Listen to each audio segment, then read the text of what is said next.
Welcome to the CIOPCC and this week's acquisition report. I actually wasn't going to do one of these this week. I didn't really come up with a lot until today. I came up with a couple things. Earlier in the week, I really just had two things that I had to discuss, which really wasn't enough for a whole video, which I was going to carry over. But I decided after picking up a couple of the items from the NECA Haulathon today at my local Target that I would do one. Now, Haulathon hasn't really taken off yet around here. There was only a few dribbles of items. I expect to see a lot more over the next few days, but I was able to find the Spider Gremlin. Now, I've had the Spider Gremlin in my collection. You can see he's up there, boxed, along with the Bat Gremlin over there. I'm also hoping they re-release. But I thought since they were re-releasing him, I would get a second one. This is a fantastic figure, just a beautiful figure. And you really, if you're a Gremlins fan, this is one you really want to pick up. Now you see I'm using the base for him. You really do want to use the base. The long spindly legs are definitely not going to be capable of holding him up long term. I'm going to do some more adjusting with him.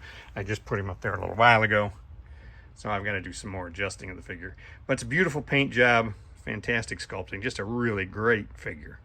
Very happy with adding him to the set. Now the boxes are different, if you were wondering. 90% of the box is exactly the same, but on the bottom there's some different text, so he still can tell the difference between the original and the re-release. I'm going to mention a rather unusual thing I picked up this week. I like to go back and fill stuff in occasionally on eBay.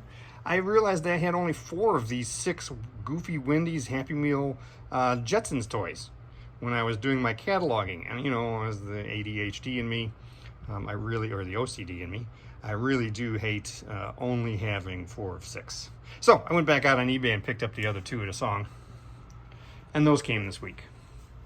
Also from the Haulathon, the only other new thing that they had from Haulathon was the Elliot and E.T. You can see him here, fairly small compared to the other E.T.s. More in line, actually, with a 7-inch line, scale-wise, than the other E.T.s are.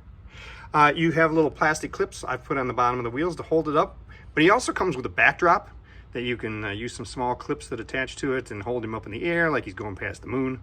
And he comes with a small motor that you can attach to the bottom that you pull backwards, and it rolls him forward, which is a pretty neat play feature that we usually don't see with NECA figures. Last but not least, this week is what I'm going to be reviewing, 7 of 9. 7 of 9 is gorgeous, fantastic figure. You can see her here in the display already with Janeway and Tuvok and the emergency medical hologram, all from Voyager. She is amazing. Really happy with her. You know, we've had to wait a while to get her, but trust me, it's well worth the wait. So that's about it for this week's report. Hope you find some interesting things. Make sure you're checking those targets. Till next week.